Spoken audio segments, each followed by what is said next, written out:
नमस्कार प्रिय छात्रों। तो कल के पीरियड में हमने सुजान भगत इस पाठ का चौथा भाग अध्ययन कर रहे थे। तो चौथे भाग में हमने यहाँ पर सुजान किसान बन गया है। किसान बनकर उन्होंने फिर से अपनी खेती में काम करना शुरू कर दिया है। तो आधी रात उठकर उन्होंने गंडासे से घास काटी है और घास काट कर उन्होंने यहाँ पर बहुत ही जल्दी सुबह यानी कि प्रातः काल में सुबह की 5-6 बजे उन्होंने उठकर अपनी खेतों में काम करने के लिए चला जाता है। तो उसके बाद उन्होंने जो खेत में चला जाता है उसी को देखकर सुजान यहाँ पर भोला अन्य किसानों के साथ खेत में जाता है। तब तक सुजान ने आधा खेत जोत चुके थे। तब यहाँ पर भोला को सुजान के साथ बातें करने की हिम्मत नहीं होती है, धैर्य नहीं होता है। तो वह भी चुपचाप काम करने लगा। यहाँ तक हम कल के पीरियड में पढ़े हैं। तो आगे का भाग अब इस पीरियड में हम देखेंगे। तो यहाँ पर भोला जो है सुबह होते ही हल लेकर अन्य किसानों के साथ खेत में चला जाता है। तो तब तक सुजान ने आधा खेत जोत चुका था। तो देखिए आगे दोपहर हुई। तो दोपहर होने के बाद भी सभी किसानों ने हल छोड़ दिया, पर सुजान भगत अपने काम में मग्न थे। यानी कि यहाँ पर सुबह जाकर फिर से दोपहर होने के बाद सभी किसान मिलकर क्या कर लेते हैं, हल अपना अपना छोड़ने के लिए जैसा पर छोड़ देते हैं। फिर भी सुजान अपने ही काम में मग्न है, मग्न यानी कि व्यस्त है, अपने में काम ही जैसा पर लग चुके हैं। यानी कि सुजान सुबह उठकर गए हैं, उसके बाद में आकर खेत जोतकर फिर से अन्य किसान अपने घर को जाने के लिए तैयार हो जाते हैं, पर सुजान अपने ही काम में व्यस्त हो चुके हैं। यहाँ पर भोला थक गया, यानी कि भोला अब क्या हो गया है, थक गया है। कन्नड़ में थक जाना यानी कि आयास आगोदु। भोला थक हो गया है। उसकी बार बार इच्छा होती है कि बैलों को खोल दे, मगर डर के मारे कुछ कह नहीं सका। यानी कि यहाँ पर भोला की इच्छा हो रही है, भोला थक चुका है, बार बार उनकी इच्छा हो रही है कि यहाँ पर अब हल छोड़कर क्या करें, हम घर चले जाए, लेकिन बैलों को खोल दे और घर चले जाए। मगर उनकी इच्छा जो, उनका डर जो है, डर के मारे उन्होंने अपने पिताजी के साथ बोल नहीं पा रहे हैं। सबको आश्चर्य हो रहा है कि दादा कैसे इतनी मेहनत कर रहे हैं। यानी कि सभी को, वहाँ के किसानों को, अन्य किसानों को आश्चर्य हो रहा है कि दादाजी यानी कि सुजान भगत इतना कैसा काम कर रहे हैं। भक्त बनकर आराम से बैठते थे, लेकिन अब किसान बनकर इतनी मेहनत कैसे कर रहे हैं। यह देखकर उन सारे लोगों को आश्चर्य हो जाता है। आखिर डरते डरते भोला, दादा अब तो दोपहर हो गया, हल खोल देना। तो डरते डरते अपने पिताजी से भोला यहाँ पर कह देता है कि अब तो दोपहर हो गई है, अब हल तो खोल देना। तब सुजान कहता है, सुजान हाँ खोल दो। ऐसे सुजान कहता है, तुम बैलों को लेकर चलो, मैं डांड फेंक कर आता हूँ। ऐसे वह कह देता है, क्या करो, तुम अब हल खोलो और बैलों को लेकर घर चलो, मैं डांड फेंक कर आता हूँ। डांड फेंकना, इस बात का अर्थ क्या है छात्रों, यहाँ पर जो खेतों में छोटी छोटी लकड़ियाँ होती है उसको खेत से बाहर निकलना। कन्नड़ में क्या कहते हैं, कूली, ऐसे कहते हैं, कूली ಹೊರತೆಗೆಯುವುದು। यानी कि जो भी छोटा भाग रहता है लकड़ियों का, उन सभी लकड़ियों को खेत से इकट्ठा करना और खेतों से बाहर फेंक देना। तो यहाँ पर देखिए भोला कहता है, भोला मैं सांझ को डांड फेंक दूंगा। ऐसे वह कह देता है, मैं शाम के समय आऊँगा और जो खेत में डांड है वह सब बाहर निकाल दूंगा, बाहर फेंक दूंगा, ऐसे कह देता है। तो फिर से सुजान कहता है, तुम क्या फेंक दोगे, देखते नहीं हो खेत कटोरी की तरह गहरा हो गया है। यानी कि तो सुजान उन्हें कह देता है कि भोला से, तुम क्या फेंक दोगे, देखते नहीं खेत यहाँ पर कटोरी की तरह यहाँ पर गहरा हो गया है। कटोरी की तरह गहरा हो जाना यानी कि खेत के बीचों बीच आकर पानी इकट्ठा हो जाना, यानी कि कटोरा ऐसे कहा गया है। अन्य खेत में जैसा पर क्या करना है, खेत के बीचों बीच आकर एक पानी इकट्ठा होना, तो खटोरा खेत की तरह गहरा हो गया है, तभी तो बीच में पानी जम जाता है।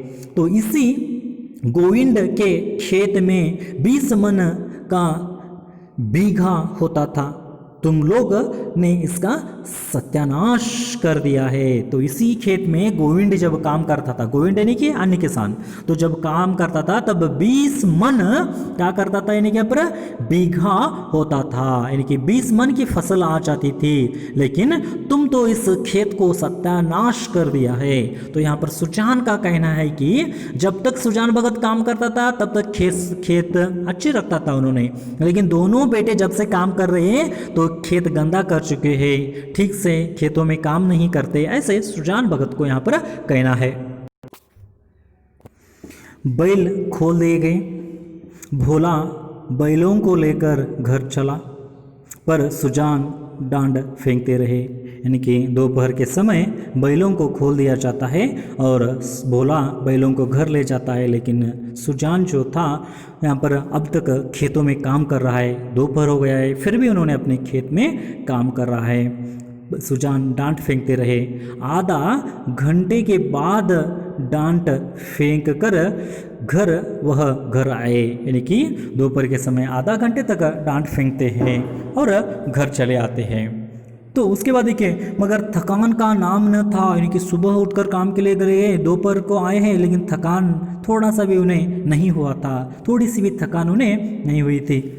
नहा खाकर आराम करने के बदले उन्होंने बैलों को सहलाना शुरू किया, यानी कि खेत से आने के बाद अन्यतः सारे किसान थोड़ा सा आराम कर लेते हैं, नहाते हैं, खाना खाकर आराम करते हैं, लेकिन घर को आने के बाद सुजान फिर से अपने काम में मग्न हो जाती है। क्या करने लगते हैं, क्या पर बैलों को सहलाना शुरू किया, बैलों को सहलाना शुरू किया, उनकी पीठ पर हाथ फेरा, उनके पैर मले, पूंछ सहलाई, यानी कि बैलों को सहलाना क्या काम कर रहे हैं सुजान भगत। घर को आने के बाद उनके पीठ पर हाथ फैलाते हैं, उनके पैर मलते हैं, पूंछ सहलाती है। बैलों की पूंछें खड़ी थी, यानी कि बैल इतने संतोष हो गए थे कि उन्होंने अपनी पूंछें खड़ी कर दी थी। अगर शायद आप भी छात्रों, अगर आपके घर में बैल हो, गाय हो, भैंस हो, उसको धोते समय देखिए वो भी अपनी पूंछ खड़ी कर देते, तो उसी तरह बैल भी उत्साह के मारे, उमंग के मारे अपनी पूंछ खड़ी कर दी थी। तो सुजान की गोद में सिर रखे उन्हें अकथनीय सुख मिल रहा था, यानी कि सुजान के यहाँ पर गोद में सिर रख कर अनलिमिट अकथनीय, जिसकी वर्णना भी नहीं की जाती, उतना सुख यहाँ पर बैलों को मिल रहा है। बहुत दिनों के बाद आज उन्हें यह आनंद प्राप्त हो गया है, यानी कि बहुत दिनों से बैल भोला और शंकर के पास थे, ऐसे उन्होंने सहलाते नहीं थे, काम करना और घर में सिर पर लाकर बांधना, लेकिन सुजान ऐसा नहीं था, बैलों की यहाँ पर ठीक तरह से देखभाल भी करता है और आकर उनके हाथ, पैर और पीठ यहाँ पर मलता है। तो इसी को देखकर यहाँ पर उत्साह से भर जाते हैं बैल और उन्हें बहुत ही आनंद प्राप्त होता है। तो उनकी आंखों में कृतज्ञता भरी हुई थी, यानी कि बैलों के आंखों में क्या थी, कृतज्ञता भरी हुई थी, आभार भरा हुआ था उनके आंखों में। उन्होंने मालिक को अपने आदर के साथ, सम्मान के साथ देख रहे थे और कह रहे थे, आंखों में झलक दिखाई दे रहा था कि मानो वे कह रहे थे, हम तुम्हारे साथ दिन रात काम करने को तैयार है, यानी कि बैल ऐसे कर रहे थे कि मानो हम दिन रात तुम्हारे साथ काम करने के लिए तैयार है, ऐसे यहाँ पर बैल उत्साह के साथ यहाँ पर देख रहे थे।